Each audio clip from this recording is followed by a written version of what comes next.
Blog Talk Radio. Check one. Fans, here we go with the main event of the evening. Ladies and gentlemen in attendance, boxing fans joining us around the world. It's time for the bout you've all been waiting for. Finally, it is showtime. Here, man, we dedicate our lives to this sport. We do thousands of sit-ups in camp. We run hundreds of miles, for the ones that take it serious. And we just dedicate ourselves fully to our craft, man. We watch tape. We have attitude, we rooting, and we go into that fight to lay it on the line.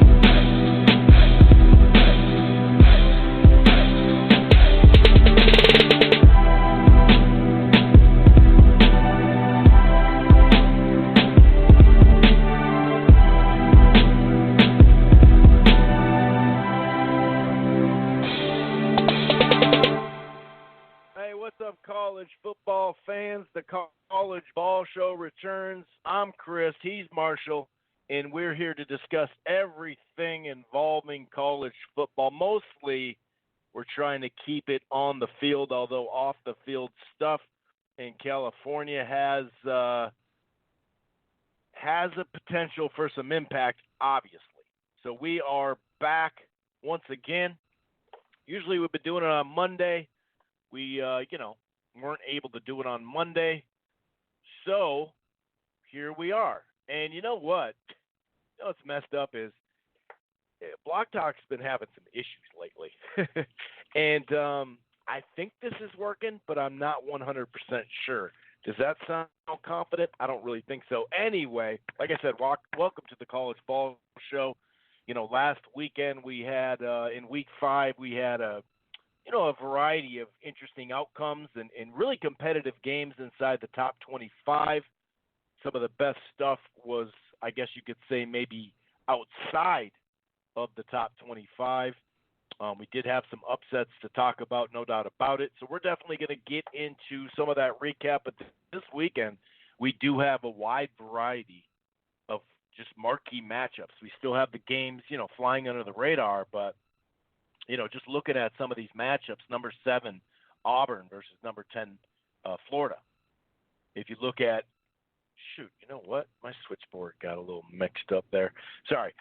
Number 4, Ohio State versus number 25, Michigan State. Number 14, Iowa versus number 19, Michigan. This is a time for Michigan to be like, hey, remember that debacle that happened in Wisconsin? Don't even remember that, because we're going to beat Iowa. They definitely need it. So both those games are huge when it comes to the Big Ten standings and how everybody's going to end up at the end of the year. Another ranked team, number 13, Oregon, who only has one loss to an Auburn team that's undefeated. They're going against California, who actually recently got a loss, but, definitely dangerous. And like I said, there's more games under the radar for week 6. And, we predict, we banter. We do a lot of betting line banter, no doubt about it. Okay. Marshall, can you hear me? Because I see you on there. Let me bring in my co-host to see if, in fact, he can hear me. Oh, it just knocked him off. Great. That's a great start to the show. So hopefully we'll get that figured out.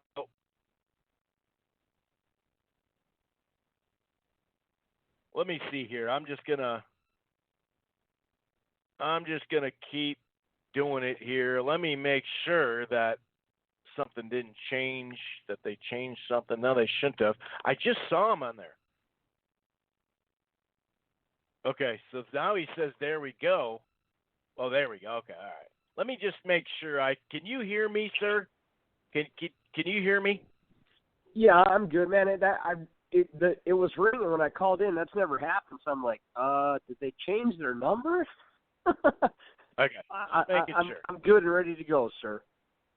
All right, just making sure. We've been having a little issues here at Blog Talk, and I thought they had it figured out, and I was thinking, oh, great, maybe they don't have it figured out. But anyway, like I said, here at the College Ball Show, we talk betting a whole lot, against the spread, upset picks, you know, over-unders. So we talk a wide variety. We also have, you know, a crafty pick of the week, which we, my co-host Marshall, just throws the crappiest game matchup that he can throw at me. And he's pretty good at it now, finding them. And I'm pretty decent at picking them if you look at the last, you know, several years. So we're definitely going to jump into this. However, if this is your first time listening to the College Ball Show, you can find it right here on blogtalkradio.com/Rope-A-Dope Radio. It generally, streams live, but, you know, lately they've been having a little live streaming issue. But it also archives, so it's right there, okay, right on blogtalkradio.com/Rope-A-Dope Radio. However, I realize that's not everybody's favorite place to listen to podcasts. So you can find the College Ball Show under the Rope-A-Dope Radio podcast on Apple Podcasts, a.k.a. iTunes, Player FM, TuneIn, Spreaker, Stitcher, really all over the place. We're also part of the Grueling Truth Sports Podcast Network that can be found all across your dial. That sounds like radio. Speaking of radio, they're on the iHeartRadio, Spotify as well. In fact, through Siri and Alexa, with TuneIn and Spotify, you can find either the Rope-A-Dope Radio podcast or the Grueling Truth. While you're at it, why don't you head on over to thegruelingtruth.net. That's thegruelingtruth.net. They got a great sponsor over there, betnow.eu. That's betnow.eu. They got a promo code TGT, as in the Grueling Truth net. The Grueling Truth. I don't know what I'm talking about. The gruelingtruth.net.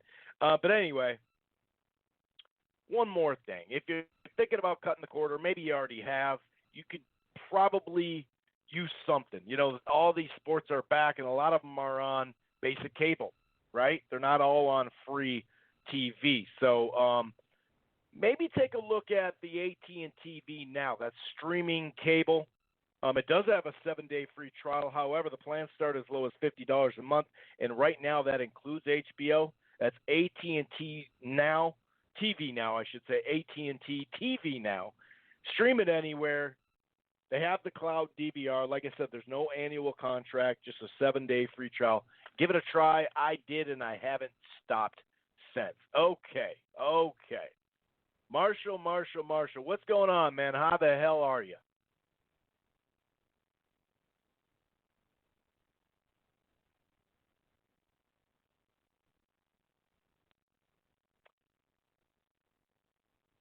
All right, so I accidentally – are you there? I can't hear you. Yeah, I'm here. Oh, okay. See, they did give us a warning about muting, that they're having a little issue with the muting. Keep talking really quick so I can hear you. Oh, okay. Yeah. Okay, there we go. I couldn't tell if you were talking or not, or they're having a – right on the switchboard it says, at times some hosts are experiencing troubles with delay in muting and unmuting callers. That's what it says. It's like the warning they give you. Every once in a while they'll give you a warning or whatever. So I'm sure. I didn't know if I was muted or not, and the screen's like delayed. So that's why I was like, hey, just keep talking. But anyway, how the hell are you? Obviously, you know, normally we do our show Mondays. Tell the people why we didn't do the show on Monday, and it's a good reason. I'll give you that. Yeah, so I forgot to tell you just because I'm so damn excited. Monday night. Yeah, he's doing all this stuff. He forgets to tell his co-host. I'm like, hey, we ready to do the show? Hey, I'm in D.C. Yeah, I love the Nationals. That's my baseball squad. And so I flew out to D.C. Monday night. Took Tuesday and Wednesday off work. Tuesday spent about 6 or 7 hours pre-gaming for the game. Went out to see the Nationals play the Cardinals. Was expecting to fly home with my heart ripped out again, but they pulled off some magic in the 8th inning. I screamed so loud I had a massive headache, and I flew home pretty happy. And baseball, it's so slow. Come October, you know, you wait for those special moments, and when you get to experience them as a fan, they're awesome. Let alone being there. It was well worth the 2-day trip. I had a couple of teachers. They're like, You're going out to see one game? I was like, yeah, it's my squad. Like, a one-trip day is worth it. And I know some people say I'm crazy, but it was a fun sport trip. Happy they won. They got the Dodgers now. And yeah, so and your Twins, where we're going to be going, and my dad's probably going to be having a lot of restless nights over the next couple of weeks. Hopefully they can beat the damn Yankees. That's enough baseball, but yeah, that's why we're doing the show Thursday. Had to get a little fix in, and now we're off to our football chat like usual, my friend. Definitely, most definitely, and like you said, it is well worth it. It was just funny, and I could totally see. I've done the same thing where I got all this stuff that's going on, and I'm excited, and I'm planning this, and I'm making sure that, and then I'm like, oh, wait a second, and I'm like, hey, so what's up? We doing this shit or what? That was hilarious. Literally, yeah. I'm like, oh, it's a Monday. Oh, I didn't tell Chris shit. Whoops. Oh yeah, sorry, I'm heading to the airport. My bad, brother. That was funny. That was funny. Go ahead. Can I say an oh shit moment from last week? Yeah, start with it, because I'm actually, the way I started this show, I'm behind on my marketing, so I need you to maybe tap dance a little bit here. Oh, okay. Well, for an oh shit moment, that would have been last week on a Friday night when the Maryland Terrapins and the Turtles took the field, and this was a 7-point spread, and it got bet down to 6.5. I heard on a show I listened to that a bunch of sharp guys in Vegas, guys that know how to gamble, bet Maryland a half point down. Well, that was a lot of money that went to the Make Vegas Rich Fund, and that probably helped chime in for another casino, because the Turtles got kicked in their shells down the river. The Turtles might have disappeared. It's turtle soup, dude. They're turtle soup now. They're processed into turtle soup. I was not going to bet on them because I still had my nightmares of what they did in the Temple game. And when a team can't score first and goal 4 times in a game, that kind of puts them on my radar. I probably should never bet these people. And I know Penn State looked a little sluggish, but Penn State won 59-0. That game was 14-0 after the first quarter. Penn State outscored them 24-0 in the second quarter. And the first sellout game Maryland had on ESPN, I saw that stat when they were showing the highlights. It was their first sellout in 6 years. That's a tough one to stomach. And that high explosive offense, which Maryland may have. Hilarious. I didn't know that was the first sellout in 6 years, dude. It's this could be the last sellout in 6 years. Yeah. So that one was through 2 games, they were setting records. Maryland was for explosiveness, and I looked at that on the schedule and I said, shit. As a Viking or as a Gopher fan, thinking, damn it, I really thought we could maybe get that one, and now that's going to be tougher than expected. Well, I guess I was a little wrong, because maybe it won't be that tough at all. Yeah, and, I think it's going to show that they're no longer a garbage team, but they're still a team that, okay, they have better athletes, which I saw when they played Temple. They have some guys that can move, but they've gone from the D-level team now to a C-level team. The problem is when you play the Penn States, Ohio States, high-caliber teams, you're still not the A-level squad yet, and you get a swift kick to the balls to remember that, 59-0. But in a much more competitive matchup that same night was Herm Edwards against Justin Wilcox for Cal. And that was actually a pretty fun game. Arizona State won. They knocked off Cal, who was the last undefeated Pac-12 team up until that point. You could argue that Arizona State got a little football luck. I swear in the NFL this year, I think half the teams have lost their quarterbacks due to injury. Same thing happened in that game. Arizona State knocked out Cal's quarterback. It wasn't a cheap hit or anything, but Cal's quarterback went out, and Arizona State grinded a 24-17 victory with a lot of great defense from both ends. But Herm Edwards, man, I remember the laughing stock and the awe people were in, why did this guy get hired? He hasn't coached. He's been in ESPN. What's going on? And the first year there, the guy wins a bowl game. He has a surprising season. Now he's 4-1. If you're an Arizona State fan, you're kind of thinking, man, this is what kind of things are looking up? Because, you and I, Chris, we've done this podcast for, I believe this is year 9, as you've said.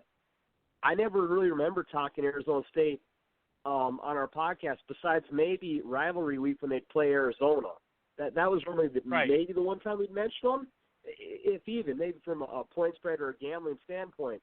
Yeah, they Besides started that, turning the corner a little bit with defense Sure. A chunk of years back, but you're right overall. And we've been on this Herm Edwards from the beginning, too. We've been documenting his progress, and that's just a fact. Oh, absolutely, yeah. Yeah, I think the media, the nationwide persona was like, huh. But as you said, his defense has been good. They've now beat Washington 2 years in a row, that's Cal, my bad. But he's doing a lot of good stuff, and so if you're an Arizona State fan, you're sitting pretty. You're doing pretty well there, and they've been having some. They're out to another good start this year. Yeah, 4-1. They beat Michigan State twice. By the way, 5-7-0. I will go to you in just a second. We're just going to kind of get the show going, and then we'll get your take. If you want to chime in, if you're just listening, that's cool too. There's plenty of people that just do that. And they had Benjamin 29 carries, 100 yards, 3 touchdowns. And, his longest was only 16 yards. Now, that's a healthy run. My Vikings could have had a 16-yard run instead of a 9-yard long run, and that came late in the game. That would have helped. However, so that's running the ball, right? But they also had Daniels, the true freshman, had 84 yards at 7 a clip. And by the way, I didn't mean to scare you 5-7-0. If you hadn't pressed 1, but sometimes the mute thing today was a little strange. So I had to just say, hey, just acknowledge it. But if you want to call back in, we're not going to go to you. You don't have to talk. It's all good. I saw you just dropped right now, or she or he. But Daniels also had a sturdy game passing. They got a true freshman quarterback too. So, and that's kind of why I was thinking they'd probably have another loss right now and still be okay, and still growing as a unit and whatnot. But yeah, man, and something we said from day one, and we'll say it again, even if it sounds like a broken record. You get Herm Edwards in a living room with mom and dad. I mean, dad's going to love his disciplinary, obviously, right? The straight shooter, the guy that's just trying to play the game to win the game, right? But then mom is going to like good-looking older guy that is real nice, and I'm going to really treat your son right, and we're going to make him, we're going to discipline, but we're going to take care of him. And you can just see the parents really liking Herm Edwards. I mean, how the hell can't you who the hell doesn't like Herm Edwards? I mean, come on, dude. He just seems like a straight-up dude. So kudos to them, man. They are getting there. And I do remember that one year that they made a nice little run. They had defense in that wide receiver.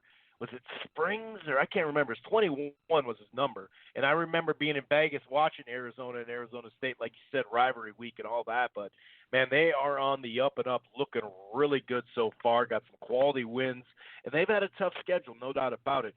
Speaking of a not tough schedule, but tough one, and a club that we might as well jump on the documentation of the rebirth of North Carolina when their savior, who got Peppers to come there back in the day before he went to Texas and won a national championship with Vince Young in a defense.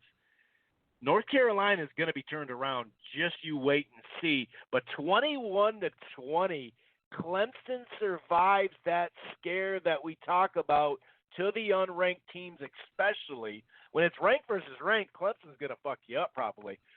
Pardon my French. But, there are that Pittsburgh. There is that little, that game, and this is the game that almost tripped them up. 21-20, North Kakalaka, not the basketball team, folks, the football team. Like I said, the Generals return. First of all, what did you think of the game? And second, dude, should he have gone for the 2? Is he there going, Clemson with that quarterback in this overtime system, we're probably not going to beat him. let's just go for 2. What were your thoughts there? Because a lot of people are kind of on both sides of the fences saying, it'd have been a gutsy call and a great call if they score and win the game, because they go, well, they don't have the talent to hang with them in overtime. And, overtime is a fair system in college, so they both get cracks at it, which also puts you – they couldn't do this in professional football because they have just too many damn good quarterbacks, in my opinion. And we wouldn't even see 60 minutes. It goes so deep into the primetime Sunday night, stuff, they couldn't do it. But what are your thoughts there? And obviously the glaring, question there is, should they have gone for 2 at the end? I feel like the old school way of football used to be that you go for 2 on the road and you play for OT at home. And I think that's changing a little bit. And obviously, as football has changed, I mean, NFL and college have changed so much in the past even 5 to 6 years, the way it's played. But I really feel that used to be the mentality of, man, we're at home, like, let's gut this one out. Hey, and if we're on the road, we have nothing to lose. Now, it, I guess, depends, kind of if you really care that much about being on the road and all that stuff. But whatever. I'm with you. I kind of do think the overtime would benefit Clemson, but shit, I mean, you were playing them neck and neck the whole game. This wasn't like Carolina came back for a miraculous comeback or anything. They were up 7-0 after the first quarter. So on that given day, it's not like you were like gutting out this miraculous chance to upset a team. Like, you went toe-to-toe with them the whole game. So I just always try to imagine how the players must feel. Like, I've never quite, obviously, I've coached football, but never quite at that level. But I really wonder the mentality that the players have of it, because we always talk about the coaches, but if you're a player, it's like, man, we just went toe-to-toe with Clemson. Let's say you're like a defensive player, and then you see your offense try this one play and it costs you the game. I don't know how you'd feel after that. I mean, I guess you maybe give the moral victory because, you played them in a great style. You're off to a better start than Carolina's been of late, but then you lose. Man, I don't know, Chris. Maybe it's probably one of those things where your gut's feeling it, and Mac Brown's like, you know what? I got a good play in my head. Maybe I am scared about them in OT, despite it being a close game. Let's just roll the dice. I respect the gutsy call, but again, how you give a speech after that, it's got to be the moral victory speech as a coach, and those are never fun to give ever.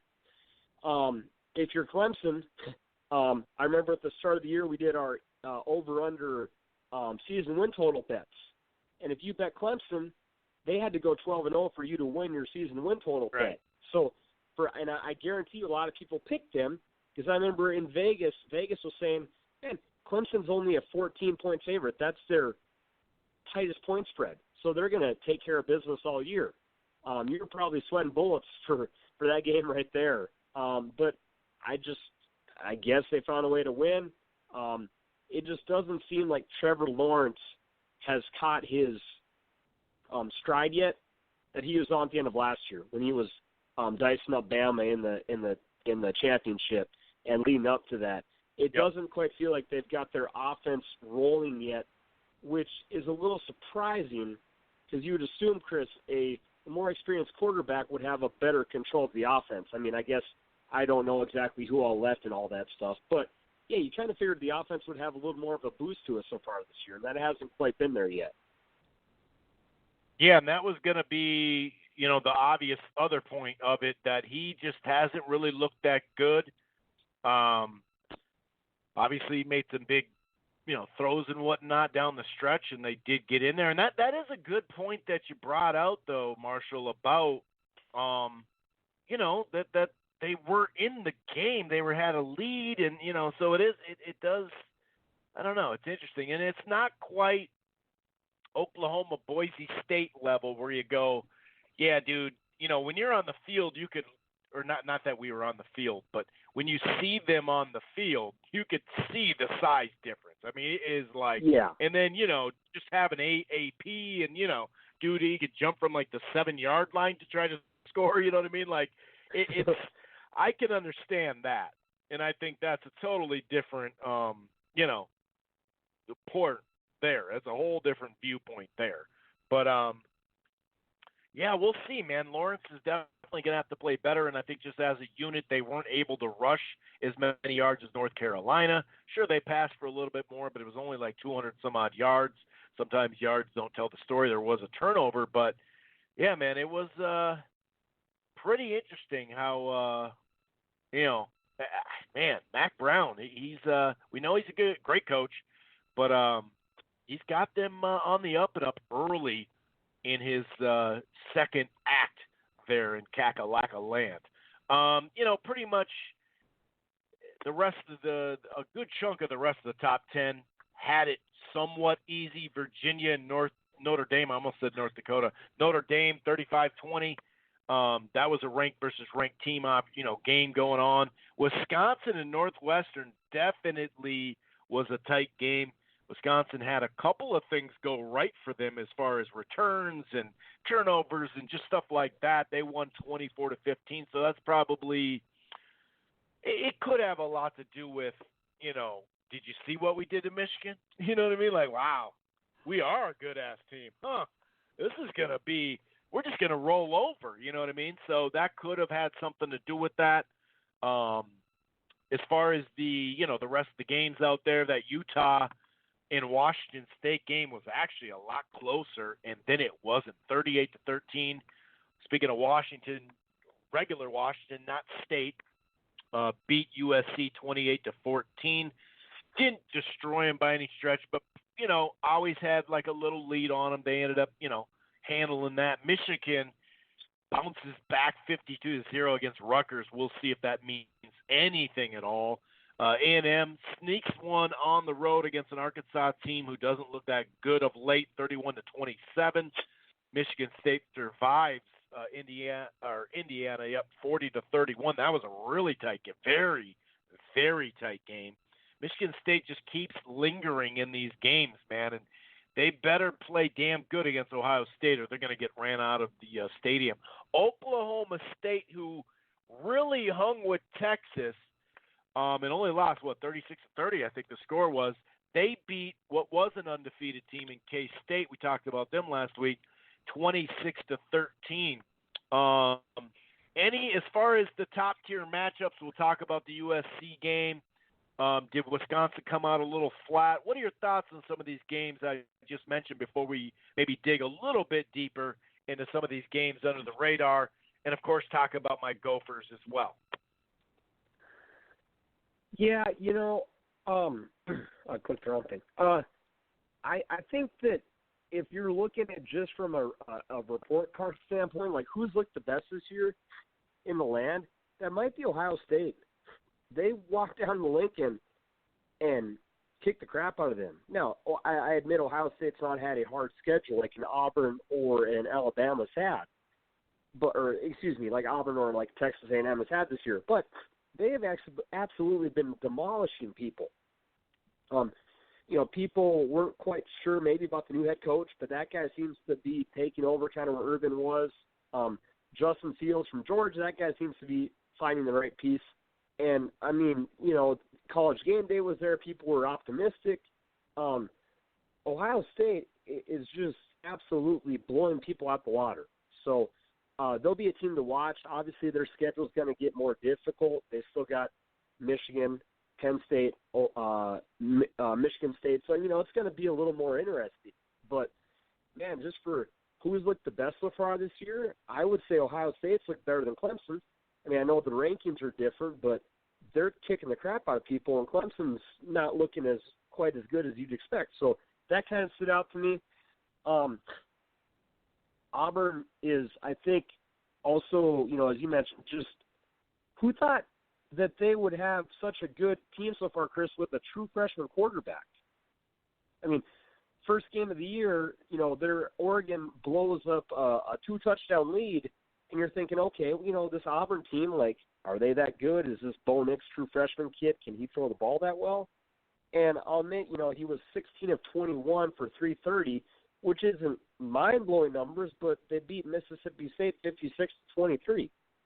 So maybe the change of Gus Malzahn going back to calling plays was something that was needed, especially with the true freshman quarterback. But that Ohio State juggernaut right now and Auburn, getting a revitalized offense with a true freshman, and maybe the head coach calling plays was the mixing point.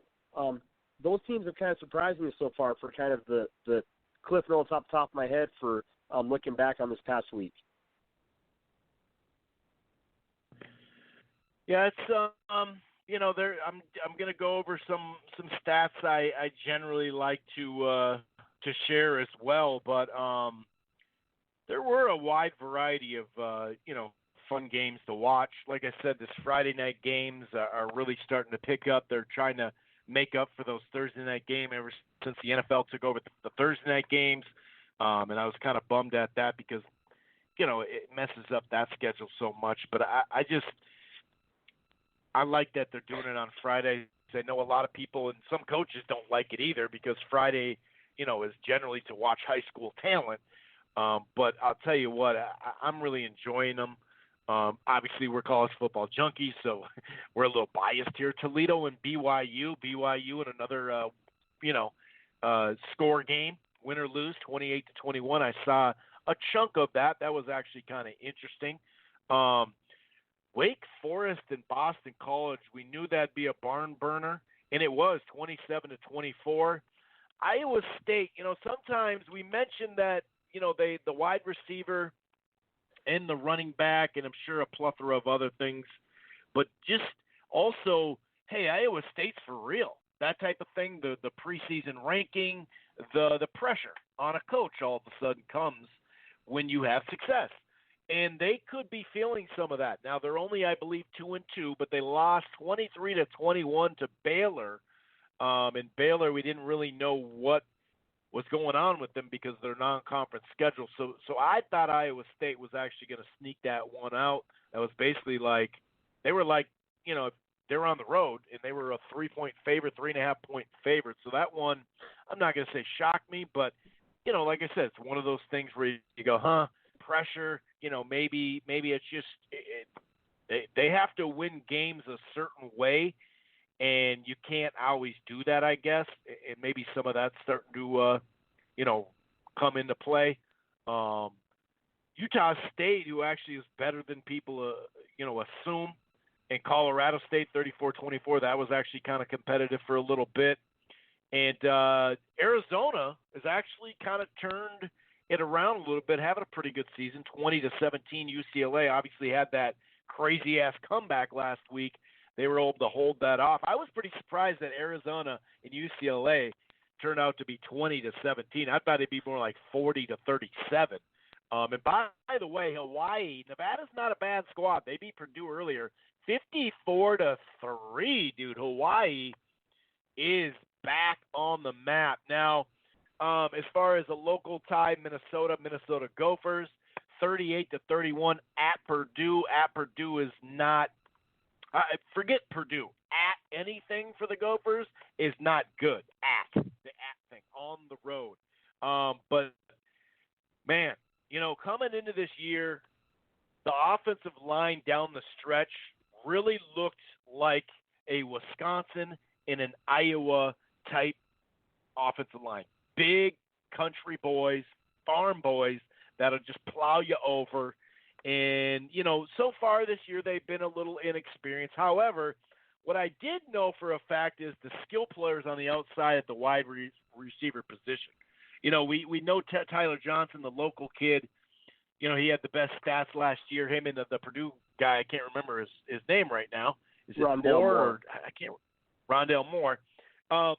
So, those two guys were the top returning guys and everything like that, but at wide receiver. But this Bateman and Autumn Bell, and this Douglas dude who's a redshirt freshman, I think, or now a redshirt sophomore. The wide receiver core for Minnesota is unlike what Wisconsin and Iowa has. Now, we're not there. Iowa or Wisconsin. I'll say it right now.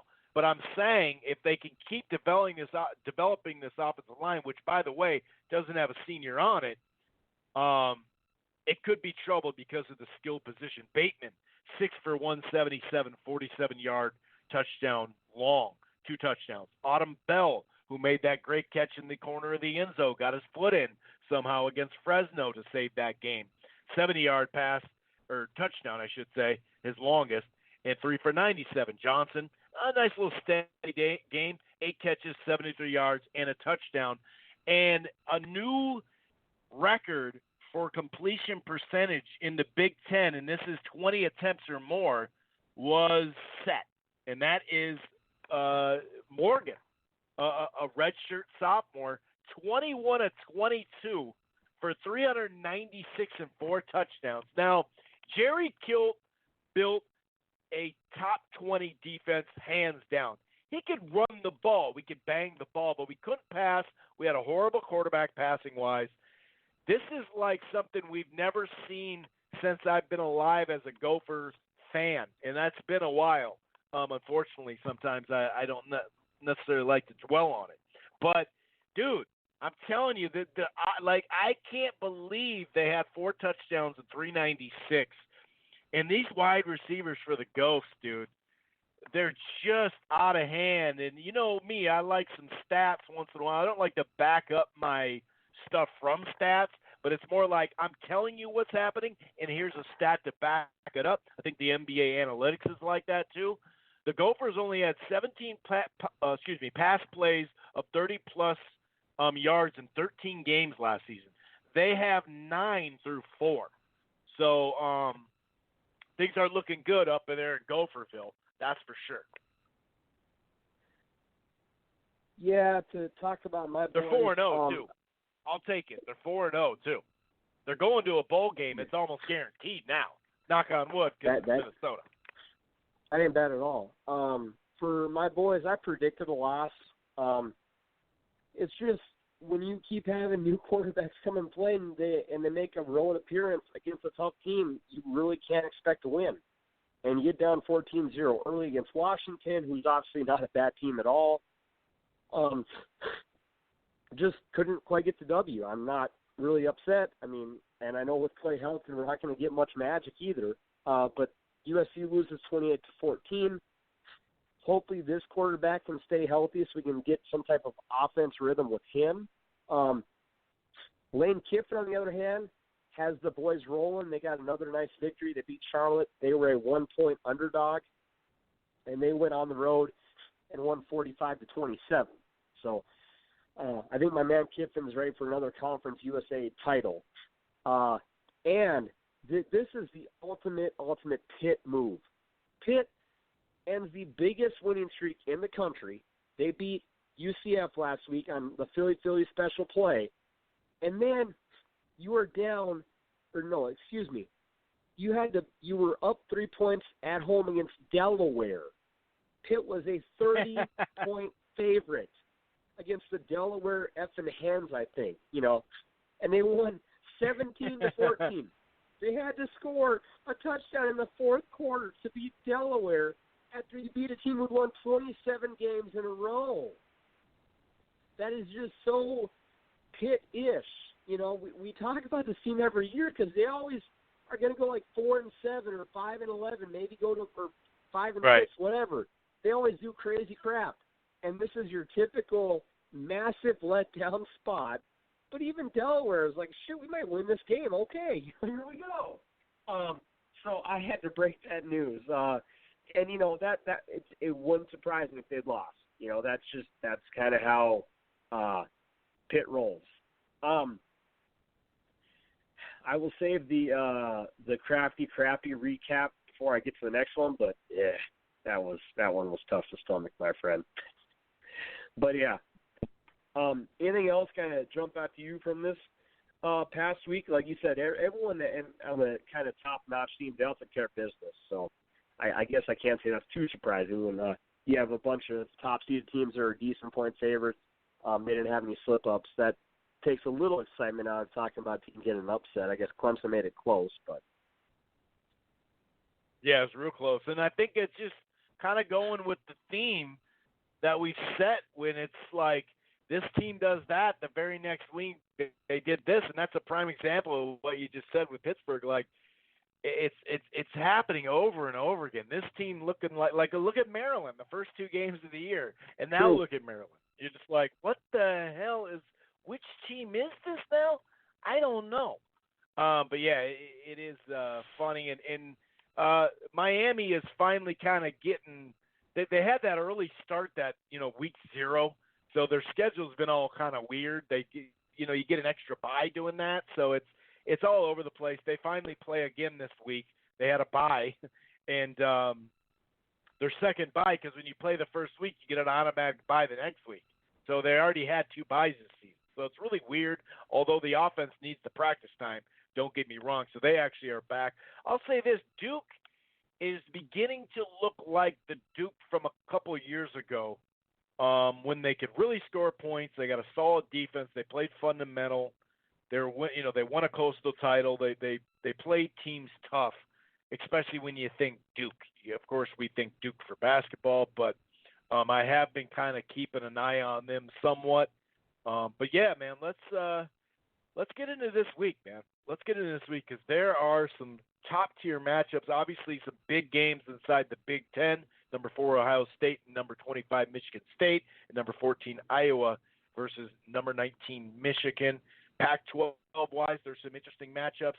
The marquee matchup, I guess you would say, is number 13, Oregon versus Cal, who just got beat, like we mentioned. And then the SEC, the 2 top 10 teams right here, SEC kind of takes the top billing for the week. Number 7, Auburn versus number 10, Florida. And that's where we're going to start, Marshall. What do you know? Another week, another ranked team for Auburn.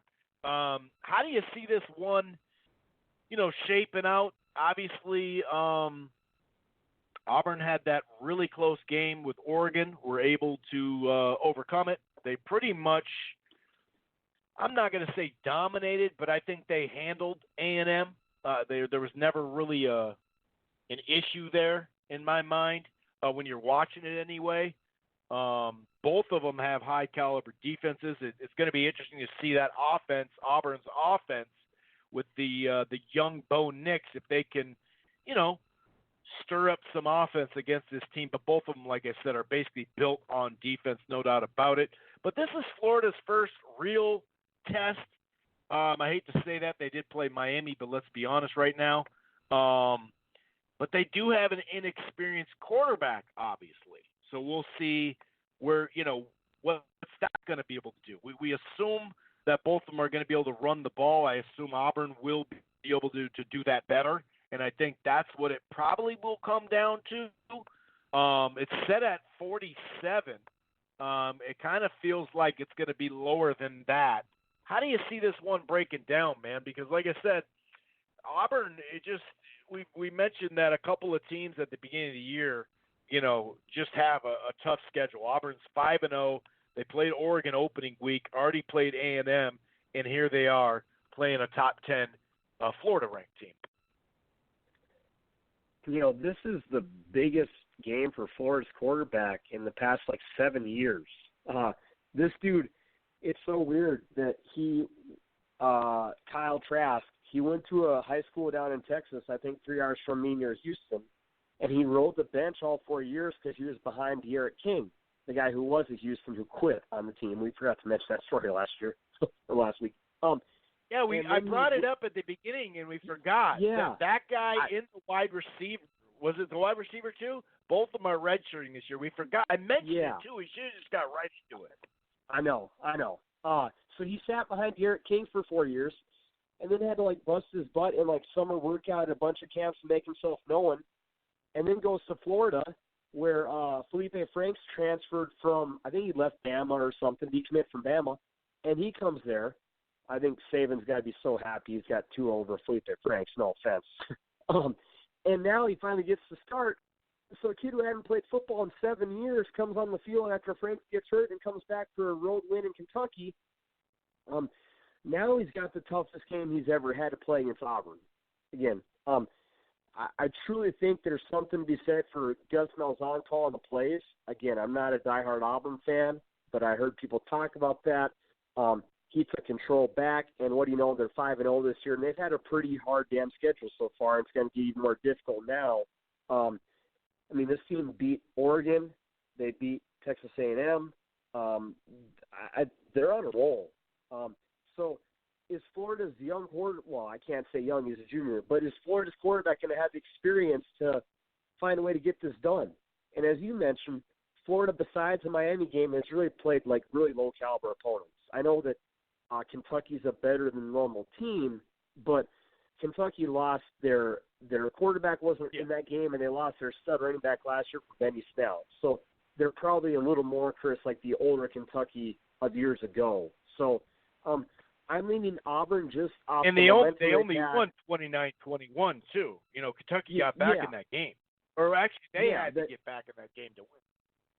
You're right. Yeah, when Franks got hurt, they were down, I believe, 8 points in like the third quarter. So again, give Trask credit for coming in cold, 7 years off the bench. You come and lead them back for a W. That's awesome. You know, but yeah, besides that, and they just beat the crap out of Townsend, I think, like 38-0. So they need to play a top-edge team. Now, obviously, being at home is a huge benefit, but I'm leaning Auburn just with the momentum and the proof they've given us so far this year. This seems for real. Now, could the true freshman have an off game? Completely could, but he hasn't shown us that yet, Chris. So I'm leaning War Eagle, as they would say in Alabama. Well, and I'll say this, he has had an off game, but it didn't matter because when it push comes to shove, he did perform. That first game, he played horrible, actually. You're fair. Yet, you're fair. You know, when push comes to shove, all of a sudden he played much better. So I just think they're going to wear him down, and I'll take my chances with Nix, over Kyle Trask. And it's just too close to Kyle Trash. I feel bad for the guy, because I just know the groups and the forums and Twitter just if they're losing badly, they're gonna be like, yeah, it's Kyle Trash. You know what I mean? But yeah, I'm with you. I think they'll finish it off. It is they're on the road though, and so that makes a difference. They're a 2.5-point favorite on the road, so basically a pick'em game. So we're gonna really see what Florida's all about. Miami was down to Florida, ended up coming back and almost won that game. Probably should have won the game. So that tells you right there that I think at some point they're just going to wear them down, and they'll probably hit some big plays through the air. But I think that they run 100 yards more a game or something like that. Now, I don't expect them to get 100 or even over 200 yards rushing or 180 or something like that, but I think they will break the 100 mark just barely, maybe near the end of the game. But yeah, man, Auburn really, they really have a chance to start to separate themselves. And then when you start to look at these rankings, I mean, how are you going to have, right now they're 7th, which is still kind of a head scratcher to me. Because it's like, oh, really? They're 7th? They're undefeated and they're 7th? Why are they 7th? I don't understand that. And that's why I'm glad that we do the rankings later. Not we, but, they come out later. With the one loss, with their strength of schedule with one loss, as long as it's not a shitty one, they're going to be sitting pretty in my mind. But, it all starts with getting this win, no doubt about it. Now, we talked about this. Ohio State has been looking really good. And in years past, even when they've, put it in 5th gear or whatever the hell they had to do, they usually would start out kind of just okay. Their defense didn't look that great. Their offense had to, save them in high-scoring games. They may make maybe some crucial mistakes. They just didn't really start that well, and then they get it together, and by the end of the year, they'd beat Michigan, right? So, and win the Big Ten or whatever, or compete, for it, whatever. They got Fields in, obviously, the guy's got 16 pass touchdowns right now, over 1,000 yards. They're all over the place with offense. They're a 20-point favorite over Michigan State, who does have a good defense. The misleading part would be who they've played. Cincinnati, they beat 42-0. I got news for you. Cincinnati's not that bad of a club, dude. They're really not that bad of a club. So, Miami of Ohio, 76-5. Like you said, what they did to the Cornhuskers, 48-7. it's going to be hard to slow these guys down, especially when Ohio State has been playing really solid defense this year too. I just don't see the amount of running, and oh, by the way, they're still averaging 254 through the air. I don't see how they could stay on the same field. Either does Vegas, obviously, and it's at home. You know what I mean? And this thing's at home. Yeah. I don't see how they're going to be able to stay on the field, let's say, come mid-third quarter. You know, I could see, you know, Dan Antonio given their best. Michigan State probably have their best performance in the first maybe 2.5 quarters. I mean, they barely lost to ASU. That was at home, though. They had to. I don't know if they were looking ahead or whatever, but 40-31, they really had to grind out the win. What says you about this matchup? I mean, is 20 points just like, well, I mean, based off this year, it seems like they'll beat them by 20. Or can Michigan State play good enough defense, stay with them? You know, obviously the coach there at Michigan State has success within these rivalry games. How do you see this one break it down, or is it even much to break down? Because it seems like on the surface it's a blowout waiting to happen. I think the point spread kind of says it all. I mean, Ohio State just went down to Lincoln and destroyed Nebraska. And I would say Nebraska and Michigan State this year are probably pretty evenly matched. This is a Michigan State team whose offense is pretty awful, and their defense has just made their offense look better than they are. In that Northwestern game when Michigan State won easily, I remember checking the score on my phone because I was dumb enough to bet on Northwestern. It was 3-and-out, Michigan State touchdown. 3-and-out, Michigan State touchdown. Like the Michigan State defense was suffocating Northwestern easily and let them win. Same thing against Arizona State. You know, Michigan State's defense literally kept them in the game for the whole game. But I don't think that Michigan State's defense, you're not facing now a Northwestern or Arizona State. You're facing a team who's pretty much scoring. It seems like the second quarter is Ohio State's quarter, but they score like 28 points effortlessly every second quarter. So you're not going to win this game, I don't think, 20-17 if you're Sparty. They might put up a hell of a fight. As you mentioned, D'Antoni's a really good coach in this situation, but I just don't see how they're going to slow down. This team's on a roll, and I would assume Ohio State's going to score probably at least 35 points, and I don't think that this Michigan State offense has the fight in it to outscore them. And if it becomes a track meet, that really favors Ohio State. I think if you're Sparty, you want to maybe go for like the 20-17 kind of win. Maybe hope for bad weather to nullify some of the skill, but I just don't see it happening, Chris. I just think there's such a massive disadvantage offensively, and I don't think Sparty's defense is good enough to contain the Ohio State offense for a whole game. It feels weird talking about Ohio State in a positive manner. For a team I've hated so long with Meyer, now that he's gone, I kind of feel like, you know what, I'm not an Ohio State fan, but I can actually talk about the team without having my blood boil. Like, it's kind of weird to be a neutral partisan and not hate the team now that guy's gone. It's just kind of a realizing moment in this podcast of mine. Yeah. Yeah, it's funny. The same thing happened with Bama when a certain coach got there. Huh, weird. Chase Young, defensive lineman, leads the nation with 8 sacks. He's got more than 34 teams across the country have. So that doesn't bode well, and I bring that up because obviously he plays for Ohio State, and the injuries. I think there's 3 injuries on and their best guys out on offensive line. That's really why they're struggling right now, Michigan State, because they can't run like they used to. They're like they're accustomed to.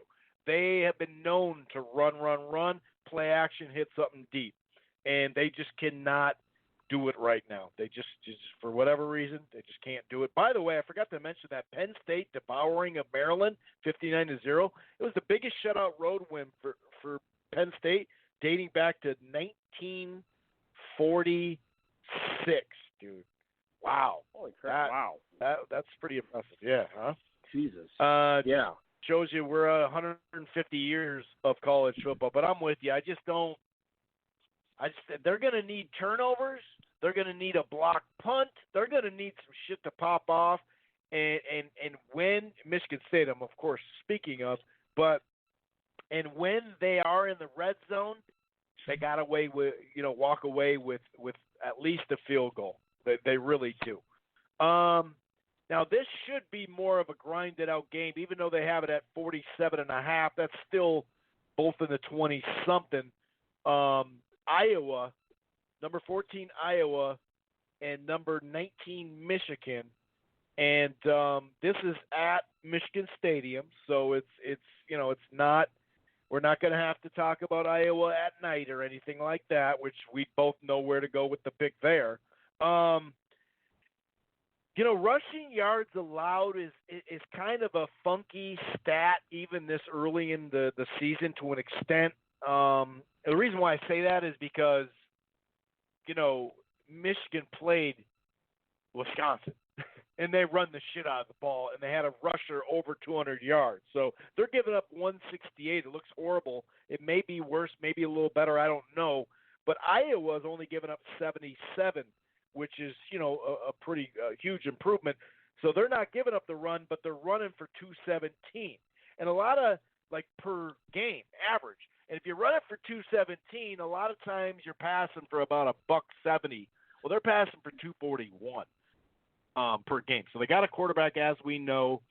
They did beat a pretty good Iowa State team, 18-17 on the road.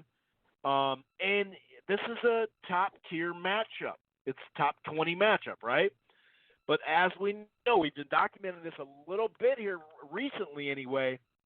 Look at the last three top level, okay, this is a big game, Michigan, and look what they've done with it. We won't even get into last year against Ohio State, which was just ridiculous. In the bowl game, they got just destroyed 41-15, and we saw what happened a couple of weeks ago with Taylor and company in Wisconsin, just whooping them 35-14. What's going to happen here? Does the buck stop here, and does Michigan win this game and go, okay, we got our swagger back, whatever happened, happens. We're going to have a great season after this. Maybe only lose one more game, maybe not. Who knows? Or is this just the beginning to the end of what it looked like they were building the last 3 or 4 years at Michigan in this game? Will they just get ran over and just, manhandled in this game? Because Iowa has the pieces to do just that, like Wisconsin had, really. Yeah, it would be hard to back Michigan here. I think Vegas has shown you that too by only making them a 3.5-point favorite. That's Vegas's way of basically saying they're a half-point favorite on the road, or at a neutral site. Again, I think that the Michigan talent is there somewhere, but when's the last time this team put together an award-winning performance? It's been a long time since they've beat a respectable ranked team, either beat them or beat them soundly. I don't even know the last time they bumped someone who was good. This is the same team who had to sack an Army quarterback in OT at home this year, and the fans celebrated like it was Christmas. It wouldn't surprise me if Michigan won the game because, this is Iowa's probably toughest test besides the in-state rivalry game with Iowa State. But this could be a back-to-the-wall kind of game, Chris, as you said. If Michigan loses this and you fall to 3-2 and 1-2 in the Big Ten, you can only imagine all the crap you're going to start hearing about Harbaugh. And, the dude's already on a hot seat, And for Michigan, you got Iowa this week. You go to Illinois. Now, that should be a winnable game. But after that, you have go to Penn State, who's ranked 12. Play Notre Dame, who beat you last year, who's ranked 9th. Go to Maryland. Should be a win, okay? You got Sparty. That's always a beast of a game for Michigan. Then you go Notre Dame, then you finish Ohio State. So if you don't win this game versus Iowa, you still got to play Penn State, Notre Dame, Sparty, and Ohio State. You could possibly lose, 3 out of the 4, and you're looking at having a 5-loss Big Ten season. That Harbaugh's probably out the door then. If you lose 5 games in conference, it could happen. 5 games on the year, that'd be 4 losses in conference. Because I don't think many people are thinking they can beat Ohio State right now unless injuries happen. So, kind of like we'd said last week, how or 2 weeks ago, that the Texas A&M game was kind of a must-win against Auburn to salvage their season, and they came up short. I think this is a must-win for for Michigan, because if you lose this, and you're looking at the rest of your schedule, you might be thinking, oh shit, like, are we going to get to contend for the title? And I feel like a Big Ten either title or at least appearing and winning your conference or beating Ohio State is almost a must this year. I know I didn't really talk about Iowa, but I think from a college football perspective, if Michigan loses this, man, the news is just going to keep pouring down and down. Because Wisconsin kicked their ass, as you said, and both teams are coming off bye weeks, so it's not really, an unfair advantage by any means. Yeah. That's both coaches had time to scheme, and you got worked and out-schemed by Wisconsin pretty badly. So I don't know. I would lean away from the bet unless you feel Iowa. I would lean that way, maybe bet Iowa. But man, it'd be hard to back Michigan with the way they've been playing football, Chris. So what's your prediction? Don't duck it. Oh, sorry. Oh, I'll take Iowa. I'll take Iowa to win. I'll go. Let's go with 31-27, Iowa.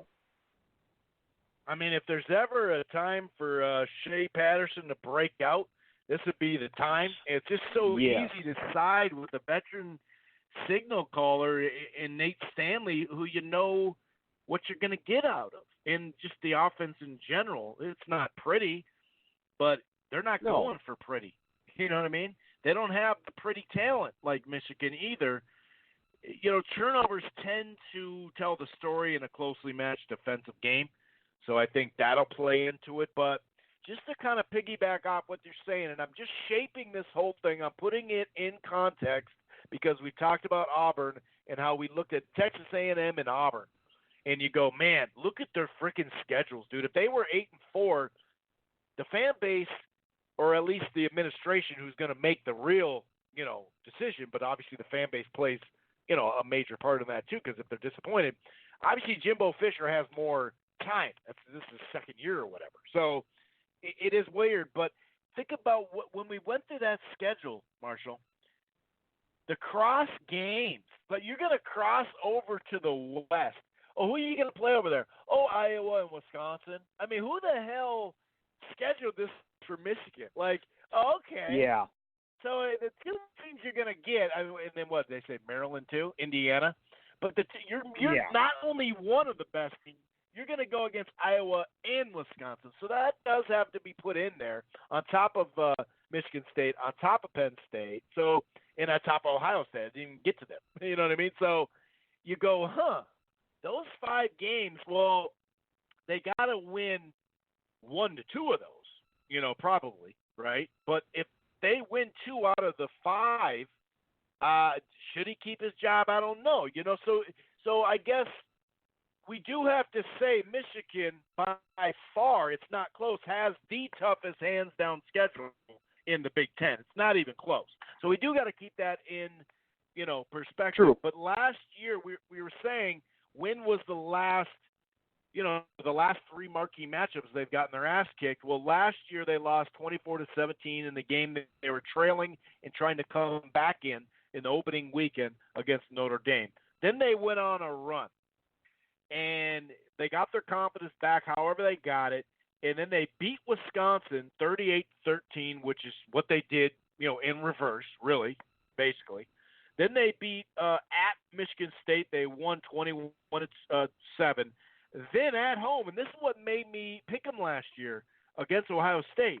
I thought they were going to get over the hump. 42-7. They demolish Penn State. So they're sitting at 10-1 coming into the Ohio State game in these last 3 games. So, man, do they really need to get this W. And once again, here I am. It's like a freaking broken record sometimes, but this is sports. This is sports. But 2 weeks ago, what did I say? Even though everything's telling me not to pick Michigan against Wisconsin, this week literally everything's telling me not to pick them. I'm gonna pick them. I'm gonna pick them. I'm gonna pick them. I don't know how it's gonna be an ugly game. I think it actually will be under that 47.5 spread. If it goes over, hey, it is what it is. But we're gonna be on opposite sides of this. I don't know. I'm pretty much done with them picking them or even just staying away from them. If that's the case, I'm not going to bet on this game. That's for correct. I mean, I never do that in this game because who the hell knows? Like you said, just stay away from it. But we'll see how it plays out. What a crucial game, though, considering what they haven't even touched the other side, the most competitive side. Like, oh, boy. It could be a really uphill climb, man. Wow. And, Michigan, they're spoiled. Even though they haven't won a national championship in a long-ass time, they're spoiled fans. So they're ready to boot you out right away. Number 13, Oregon versus Cal. Now, Oregon took that loss early. Okay, no big deal. Are they that offensive juggernaut? It didn't really feel like they were. Are they coming back? They beat Stanford, who it seems like most people are beating Stanford this year, who's good. Sitting at 3-1, I don't know. They had a bye. They got a home game at Cal. Okay, so you lost me? Oh, no. Shoot. Okay. That sucks. All right, so I'm gonna have to cheer him in. He lost thing. I'm going to have to cheer him in. I'm going to have him call in. Hold on. I'm going to tap him in here because the stream's over, so he can't. He can't chime in. Okay, so he just dropped. So I don't know what happened, but he just dropped. Am I dropped too? I don't feel like I am. It seems like I'm live here. Maybe the whole show it doesn't look like the show dropped. So we'll get him in here, though. We'll get him in here. I see him on the switchboard still. But, okay, here's Marshall. So, Marshall, I'm just going to keep talking. I can chime you in for this last chunk of the show, okay? Okay, sounds good. And we'll just it's going to be a little awkward, but we can do it. I do this for the boxing show every once in a while. I can just chime you in, and we'll just kind of try to do our best here. I'm not sure what the hell happened. It just dropped. Huh? That's too bad. Anyway, so you're looking at this matchup, and I don't know. They got a good-ass defense, does California. It's an 18-point spread the last time I checked. Let me see if it's changed. Yeah, it's right at 18. It's a 47 over-under, and maybe that's just a shout-out to the defense of California. You'd think it'd be a little bit higher than that. But I don't know. Something tells me that they can – I don't know. California is definitely still trying to figure out the offensive side of the ball, obviously. But it just seems like they have a legitimate defense enough. Can they get – I don't know. I mean, is Oregon back to being this upper echelon program? They haven't proved that so far. But when you're, favored by 18, it makes me feel like Vegas thinks they are in a sense. How do you see this one playing out? I don't know. It just kind of feels like this isn't against the spread that I'm going to definitely take a gander at and think California can lose by less than 18. What says you, sir? I do think that the quarterback being out hurts. Oh, yeah, I forgot about that. The start of their season, you beat Washington, you beat, Ole Miss, North Texas, Arizona State, like a bunch of respectable good teams, especially at Washington win. But your quarterback got hurt. I don't believe he'll be back for this game. That's probably the point spread reason. Now, I'm with you. I still think that the point spread is too high for a defensively based team. And actually, I remember watching them play a couple years ago, and Cal's quarterback got hurt in this game too when they played Oregon. So Cal doesn't seem to have good quarterback luck when they face the Ducks. So I'm guessing that the stock on Oregon's riding high. The California stock is dropping due to the quarterback being hurt and just losing to Herm Edwards. But I'm with you. I don't think the 18-man, that's juicy because you can still lose a football game and, play pretty damn well. Or excuse me, you can play, I don't know what I'm trying to say. Yeah, you can still lose by less than 18. Yeah. Yes, exactly. And lose the game, yeah. So I would stay away from the spread, but yeah, I'm with you. I think maybe the projected skills of the backup is what's scaring people. But as we mentioned with Michigan, and I'm not saying that Oregon is Michigan, but when's the last time Oregon was really a strong program? Ever since Chip Kelly left, they've been not garbage, but they haven't quite been the offense that scares you to death.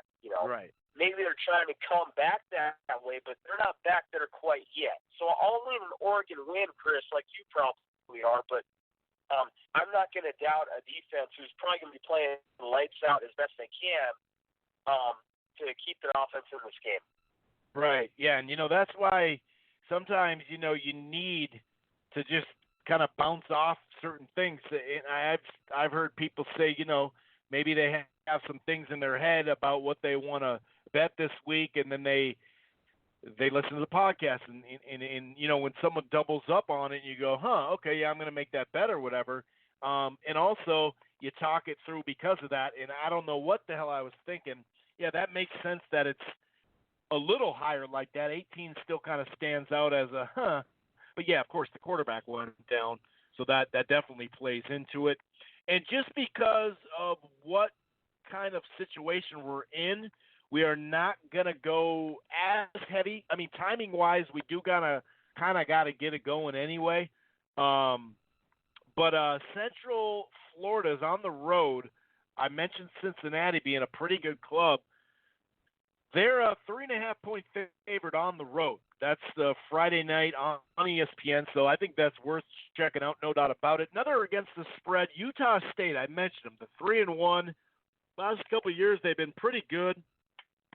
They obviously had that nice. Oh, no, that was Nevada and Kaepernick. I got lost a little bit. Last year, they beat somebody pretty big, but anyway, they're not going to win the freaking game. LSU's a juggernaut on offense all of a sudden, but they are favored 26.5 points.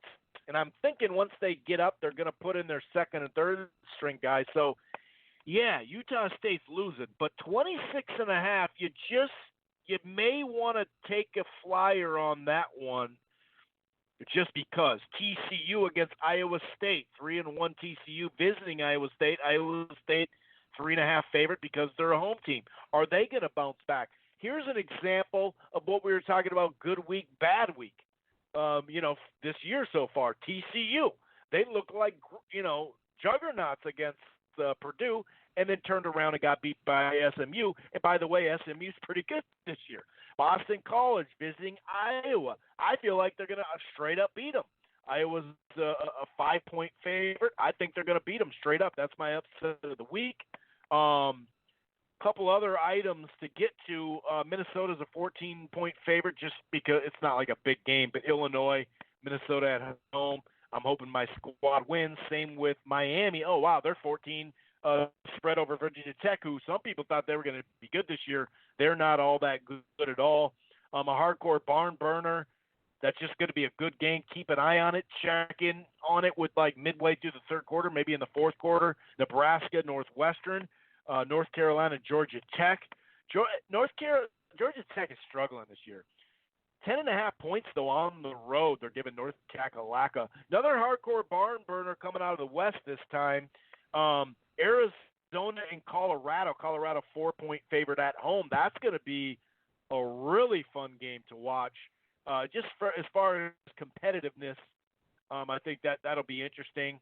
Any other games you'd like to get to before we, get down to this crafty pick and get the hell on out of here, sir? I will give an upset for mine. I'll take Vandy to beat Ole Miss. Ole Miss is a 7-point favorite at home. what if Ole Miss done to become a 7-point favorite? And now that Vandy's record is him good at 1-3, but Vandy's had to play some pretty damn hard games. Mm-hmm. Vandy had to play LSU, they had to play Purdue, and they had to play Georgia. And Right. Purdue's not great, but Vandy beat Northern Illinois last week 24-18. And again, that's not anything to really brag about. But Ole Miss, like, they're nothing special this year at all. They don't really have an offense. And I'll take Vandy +7. Hell yeah, I'll take them to win the game. So, I like that pick. And if you want to enjoy watching, like, smash mouth, old school 1990s football, what Mike Zimmer wants to do for our damn Vikings is not quite working out yet. Jesus Christ, that's a whole rant for a different day. But if you watch if you watch Kansas State play Baylor, Baylor's football coach, Matt Rule, is like the old school, broad and tough guy. The new K-State coach I told you a couple weeks ago from NDSU, where I went to college, they're a rough and tough, ground-and-pound guy. That is going to be like smash mouth, beat the crap out of each other football. And actually should be a pretty good game. Kansas State last week got beat by Ole Miss, by Oklahoma State. As you mentioned, Baylor was able to beat Iowa State. That should be just a fun football game. Maybe not quite the highlight flashy plays that you'd see in another matchup, but for old school football, man, and kind of the opposite of the Big 12 regular games, Baylor or K-State, that should be a pretty fun one to watch. And I'm not quite sure how I lean. How Kansas is K-State's only a 1.5-point favorite. That would be a fun one at 2:30 in the afternoon, sir. At the same time as your Gophers are going to win to move up to 5-0, I hope too. Yes, sir. Yes, sir. And the way I have my phone aligned, you have to kind of just go into the setting for the pick and kind of, get into the crafty pick, and then I'll pick it up after that. And I'll still let you do the outro, though, to close the show. Okay, sounds good. To recap last week, oh my Lord, we had the toilet bowl of the year, and frickin' Massachusetts won. Akron was a 7-point favorite, and they walk into Ole Miss UMass Stadium, and Akron lost 37-29. I should have stayed with my home theme, dude. My home team theme this year has been pretty for me, and I screwed it up. Part of it could be the fact that Akron had 3 quarterbacks passes.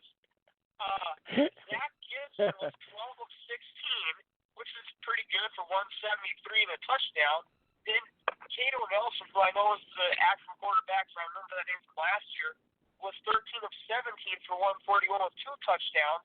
And Robbie Kelly was 3 of 8 for 21 yards. How do you game plan that? No wonder they didn't have any freaking stats, dude. They didn't have any stats for them, and that's what got me, I think. No, I just got beat. How do you have 3 quarterbacks put up decent numbers and lose the game? Well, part of it was UMass ran the ball 42 times for 220 yards. Wow. So the ground and pound was going for Marcus Camby. I heard Calipari came to watch the old game.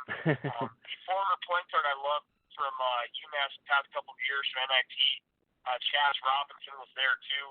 So they had a 7'1" and a 5'10" guys, in the crowd cheering people on. But Akron's now 0-5. The UMass Minutemen, who were at one point the worst team in college football, are no longer called that this year because they won a game. To try to match that, there's 3 god-awful games this week. But, last year I'd make you pick one, and you didn't really like that system. That's maybe cheating the sport gods of this system. And I wanted to go UMass again because they're playing Florida International, who's 1-3. But I tried out 3 repeat games. So this week, we're going down to Texas. I live in Texas. I'm about a 4-hour drive from this matchup. We have the University of Texas San Antonio Roadrunners Oh, yeah. against the untapped El Paso Miners. This is a Conference USA matchup. We're going to the Sun Bowl, okay? If you've ever watched the bowl game, you've probably seen the Sun Bowl. It's in El Paso, Texas. They got the nice mountains on the back. Yeah, pretty. It is. And this matchup is 1-3 San Antonio, 1-3 Texas El Paso. The Roadrunner Birds against the El Paso Miners. The stats in this one, I'll let you look at it, but it is a 7 p.m. Central kickoff. We don't get a cool stadium name, which kind of pisses me off. Maybe I should have picked a different game. We normally always get a really fun stadium name. This is called the Sun Bowl. That's kind of boring, I guess. It's a 1.5-point spread. Oh, shit. What's the doozy here, Chris? Break down this Texas deep-breaded matchup. All right, well, first of all, just because of the setup today, I got to find the fucking thing first. Okay, hold on. Because I'm literally on my phone with, going through all the schedule stuff, but I have to hold it up to the mic, and so I haven't even found this game yet. I didn't even look at the thing. So there you – oh, no, I almost had it. There you are. Okay, wow, this is a hell of a deal we got going on here. Yeah, it does suck about the Sun Bowl thing, but tickets as low as $20 on Vivid Seats tells you they're moving pretty nicely. Yeah, we got some anti-juggernaut offensive teams, both averaging below 20, which is super hard to do in college football. 16 points and 18 points, very hard to do. They're both giving up a cool 36 and 35, so we're going to expect some ugliness. The visiting team, and let me see, the visiting team is San Antonio, right? Okay, yeah, because they're in El Paso. They they're giving up 265 on the ground, which is, I don't know if you know, that's not good. However, to flip that, El Paso's giving up 285 through the air. So who knows what the hell's going to happen here? This is a pick-em type game. I mean, the first game of the season, El Paso started out pretty good. They got a win over Houston Baptist. They're the Huskies, Houston Baptist. I didn't even know that was actually a team. I mean, I knew there's plenty of Baptist church down there, but I didn't know that was an actual team. So the Roadrunners are coming into El Paso. The Storms, the Hurricanes can't make it to El Paso because they can't get over the mountains. So they're protected from a lot of stuff. So I feel like they're going to be protected at home. I'm going back home.